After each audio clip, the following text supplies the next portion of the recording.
नमस्कार, आप देख रहे हैं हॉर्नबिल टीवी।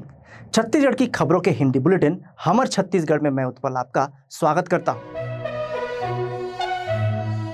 सबसे पहले आइए नजर डालते हैं आज की सुर्खियों पर। बस्तर में धर्मांतरण पर बोले पंडित धीरेन्द्र शास्त्री, सियासत गरमाई।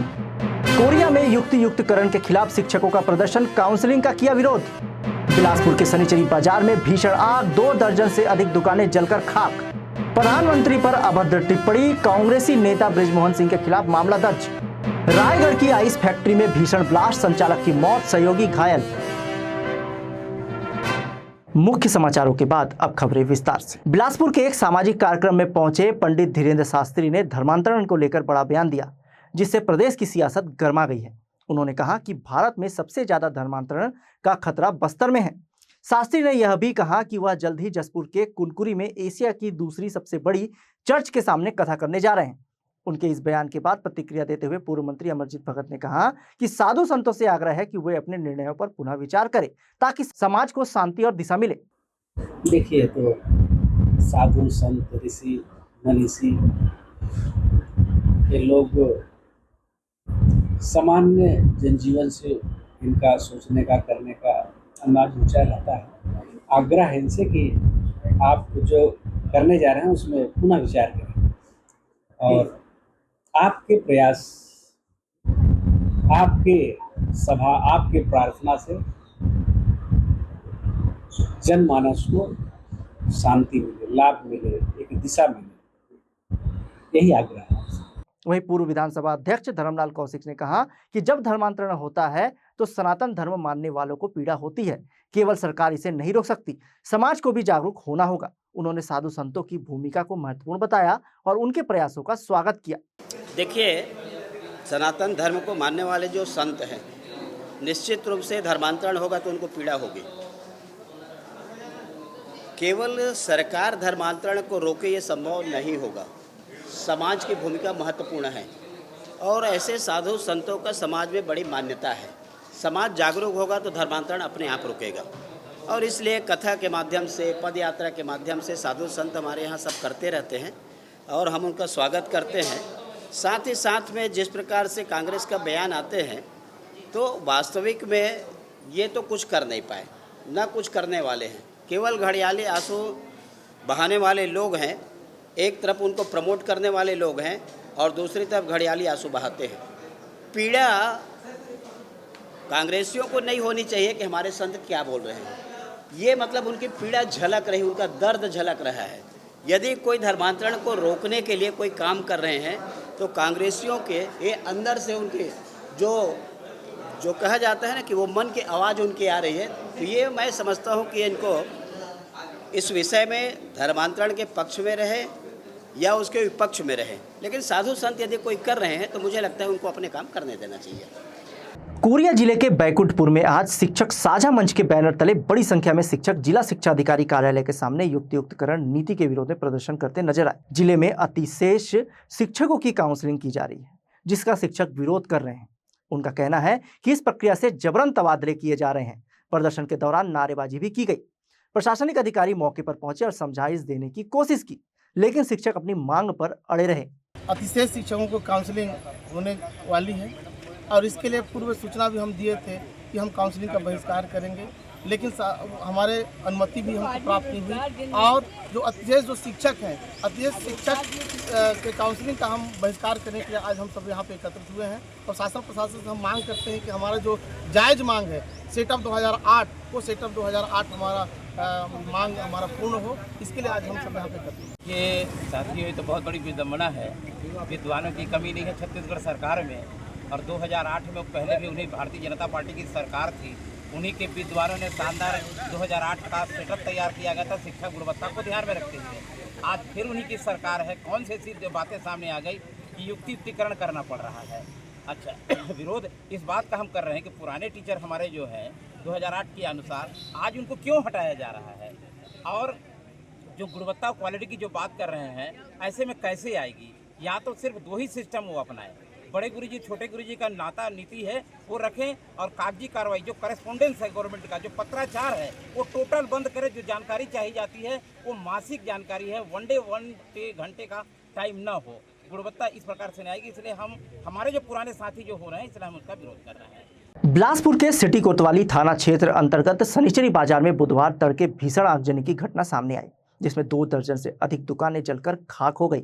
बताया जा रहा है कि सुबह करीब 2 से 3 बजे के बीच एक कॉस्मेटिक दुकान से आग की शुरुआत हुई, जो धीरे धीरे आसपास की दुकानों में फैल गई। आग की वजह शॉर्ट सर्किट मानी जा रही है। सूचना मिलते ही आसपास के लोग मौके पर पहुंचे और आग बुझाने की कोशिश करने लगे। दमकल, एससीएल और एनटीपीसी की फायर ब्रिगेड टीम ने काफी मशक्कत के बाद आग पर काबू पाया। इस घटना में लाखों रुपए की नुकसान की आशंका जताई जा रही है। व्यापारियों में भारी आक्रोश है। कांग्रेसी नेता महेश दुबे ने घटना पर प्रशासन को घेरा और सुरक्षा व्यवस्था की खामियों को जिम्मेदार बताया। बाजार की सकरी गलियों और फायर सिस्टम की कमी पर सवाल उठाए जा रहे हैं। संबंधित जो व्यापारी थे जिनकी दुकानें थी, लगभग यहाँ 22 से 24 दुकान जल के राख हो गई है और लाखों रुपए की क्षति हुई। और जब सुनकर सभी व्यापारी लोग और सभी विभाग के लोग यहाँ पर पहुंचे तो आग बुझाने की कोशिश अभी भी की जा रही है लगातार।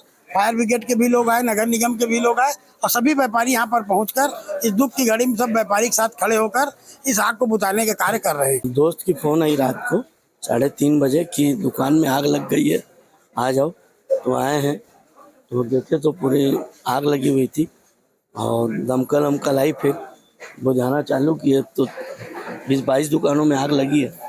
क्या लग रहा है अभी किस तरह के हालात हैं? कितना सामान बच पाया है या कितना जल? नहीं, सब जीरो हो गया, कुछ नहीं बचा। वो तो आप देख लें। कितने का नुकसान हो गया? 1.25 करोड़ का है। भिलाई में प्रधानमंत्री मोदी के खिलाफ फेसबुक पर आपत्तिजनक टिप्पणी करना कांग्रेसी नेता बृजमोहन सिंह को भारी पड़ गया। भाजपा कार्यकर्ताओं की शिकायत पर वैशाली नगर थाना में पूर्व साडा अध्यक्ष बृजमोहन सिंह के खिलाफ मामला दर्ज किया गया। पुलिस ने उन्हें पूछताछ के लिए थाने में बैठाया है। मामला ऑपरेशन सिंदूर नामक फेसबुक पोस्ट से जुड़ा हुआ है, जिसमें आपत्तिजनक भाषा का प्रयोग किया गया था। घटना की सूचना पर बड़ी संख्या में भाजपा और कांग्रेस के कार्यकर्ता थाने पहुंचे, जिससे तनाव की स्थिति बन गई। पुलिस ने एहतियातन अतिरिक्त बल बुलाकर स्थिति को नियंत्रित किया। भारतीय जनता युवा मोर्चा नेता तुषार देवांगन और भाजपा कार्यकर्ता मदन सेन ने कांग्रेस नेता की गिरफ्तारी की मांग की। वहीं सीएसपी सत्यप्रकाश तिवारी ने बताया कि मामले की जांच की जा रही है और कानून के तहत उचित कार्रवाई की जाएगी। देखिए, 3 दिन पहले एक बृजमोहन सिंह करके कांग्रेस के व्यक्ति हैं, उनका एक कमेंट आया था। तो उसमें जो टिप्पणी थी, मैं यहाँ पे बताने लायक नहीं है पहली बात तो। और जो नरेंद्र मोदी जी हमारे जो प्रधानमंत्री हैं, देश के प्रधानमंत्री हैं, उनको उन्होंने अपशब्द कहा था, गाली दी थी। तो आज मैंने और हमारे भैया मदन सेन जी उन्होंने देखा।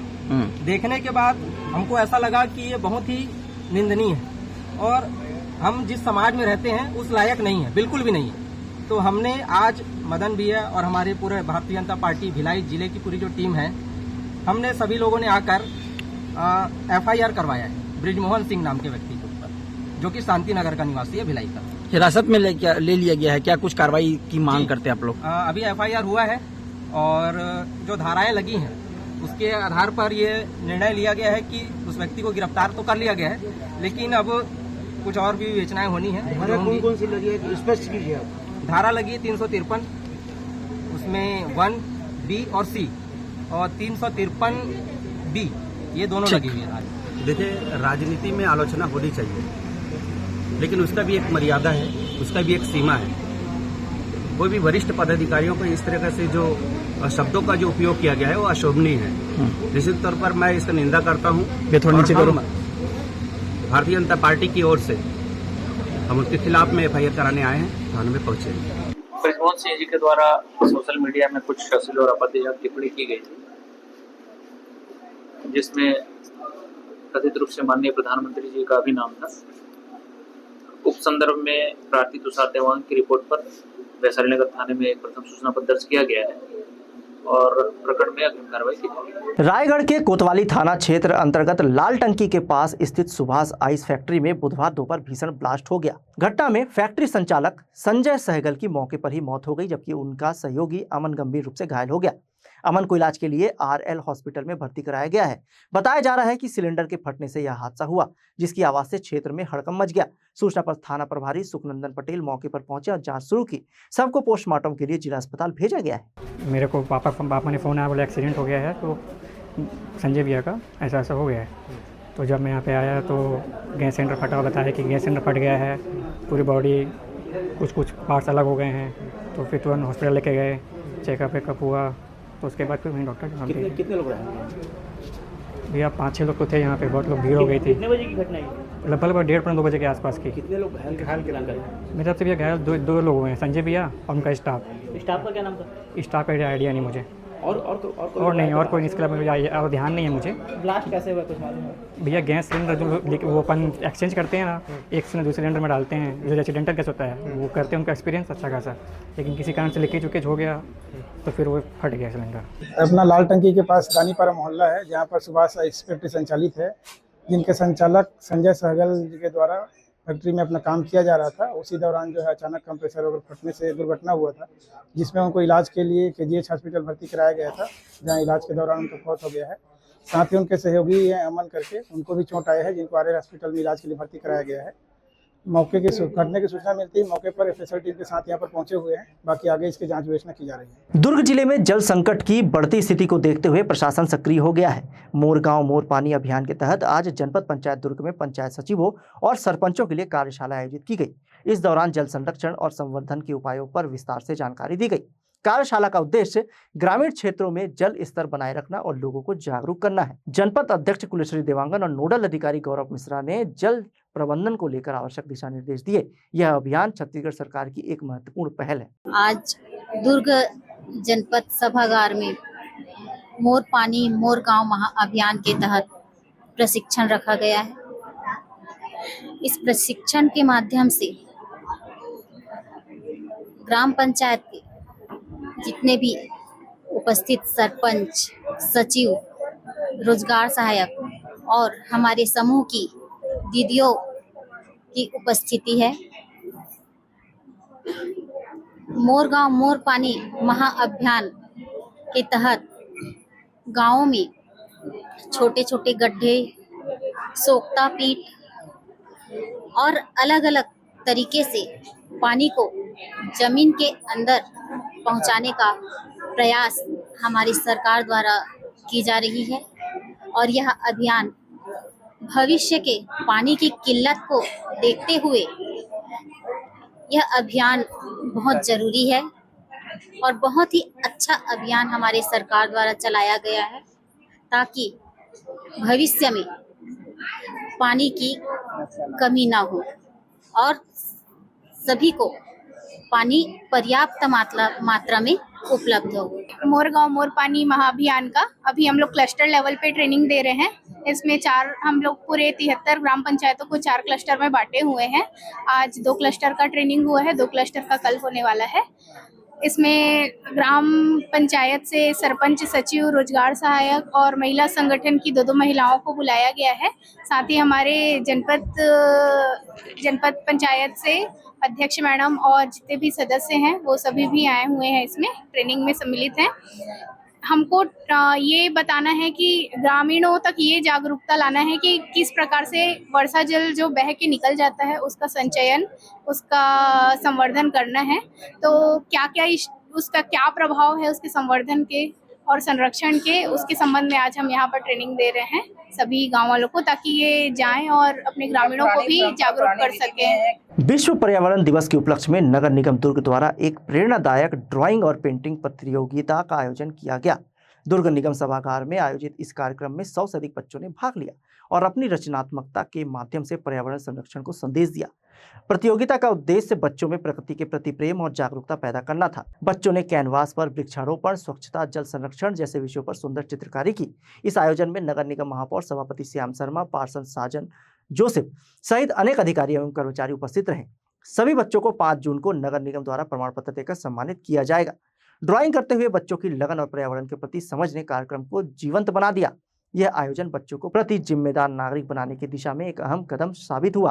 निगम ये बताना चाहती है कि पर्यावरण कितना जरूरी है, और हमारे बताने से पहले आप इन बच्चे लोगों से इंटरव्यू लीजिए।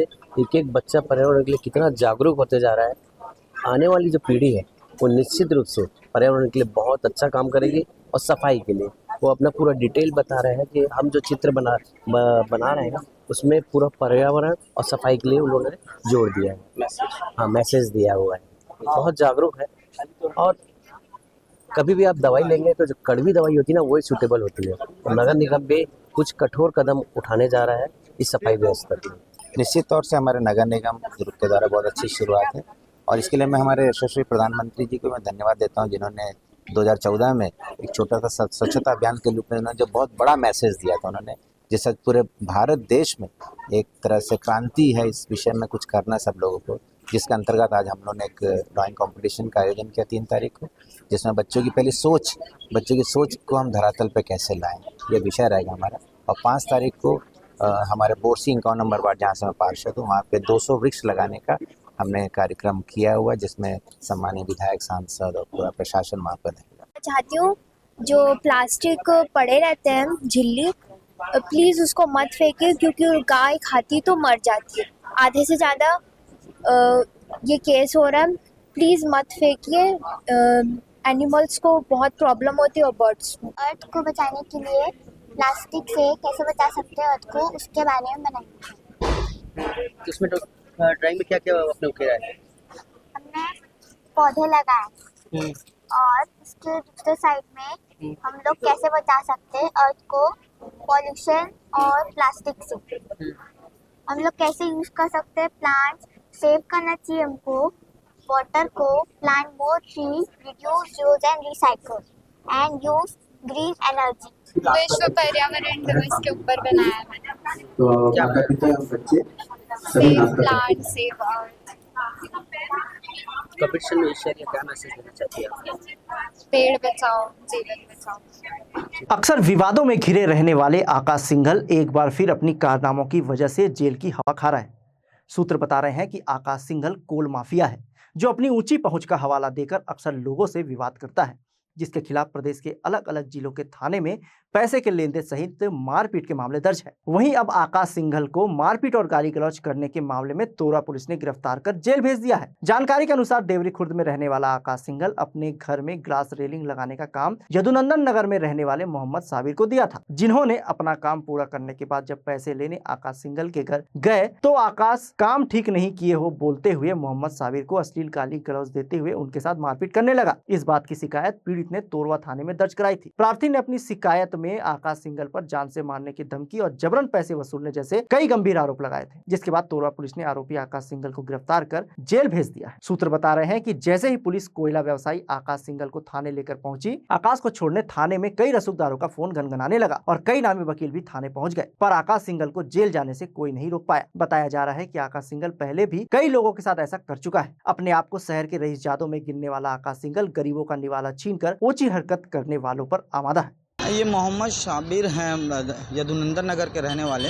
उन्होंने रिपोर्ट लिखा है कि देवरी खुर्द में आकाश सिंघल अपना घर का निर्माण कर रहे हैं, जिसमें इंटीरियर का काम इनको दिए हुए थे और इन्होंने जब अपना काम वाम पूरा कर लिया और पैसा लेने गए तो काम सही नहीं किया है और ये कहकर ज़्यादा पैसा ले लिया, इनसे पैसे की अवैध इससे मांग करने लगे और इनके साथ मारपीट कर गाली गलौज की, जिस पर थाना तोरवा में अपराध कायम कर आकाश सिंघल को गिरफ्तार कर न्यायिक रिमांड पर भेजा गया। पूर्व में भी 1-2 शिकायतें प्राप्त हुई थी कि अपने घर का काम कराने के बाद पैसे को पूरा वापस नहीं करते हैं करके। इस बार उन्होंने गाली गलौज कर मारपीट भी कर दी थी, जिस पर अपराध कायम करके विवेचना में दिया। बलरामपुर जिले के वांड्रप नगर में उदारी गांव में शालिनी मेडिकल स्टोर की आड़ में अवैध रूप से क्लिनिक संचालित किया जा रहा है। यहाँ इलाज कोई डॉक्टर नहीं बल्कि एक फार्मासिस्ट की पत्नी बिना डिग्री और योग्यता के कर रही है। मेडिकल स्टोर में मरीजों को भर्ती करने की भी व्यवस्था है। ग्रामीणों का कहना है कि झोला छाप इलाज से अब तक कई जाने जा चुकी है, बावजूद इसके प्रशासन मौन है। न कोई छापा न कोई कार्रवाई। मामले पर सीएचएमओ वसंत सिंह ने कहा कि जांच कर आवश्यक कार्रवाई की जाएगी। सभी ब्लॉक स्तर पे सभी एसडीएम और बीएमओ के द्वारा इसमें जहां भी इस टाइप की सूचना प्राप्त हो रही है वहां पे तुरंत एफआईआर कराएं और कार्रवाई करें, क्योंकि अपने जो है जिला लेवल की टीम कभी जाती है तो इनका कोई निश्चित प्लेस तो होता नहीं है, तो जगह नहीं हो पाने से ही अपन इसमें अच्छे से कार्रवाई नहीं कर पा रहे थे। आपका अभी आपके द्वारा ही ये बात अभी संज्ञान में आया है, मैं इसमें जांच करवा रहा हूँ, फिर उसके बाद ही करवाऊंगा। आज के अंक में बस इतना ही। छत्तीसगढ़ की ताजा तरीन खबरों के लिए देखते रहिए हॉर्नबिल टीवी।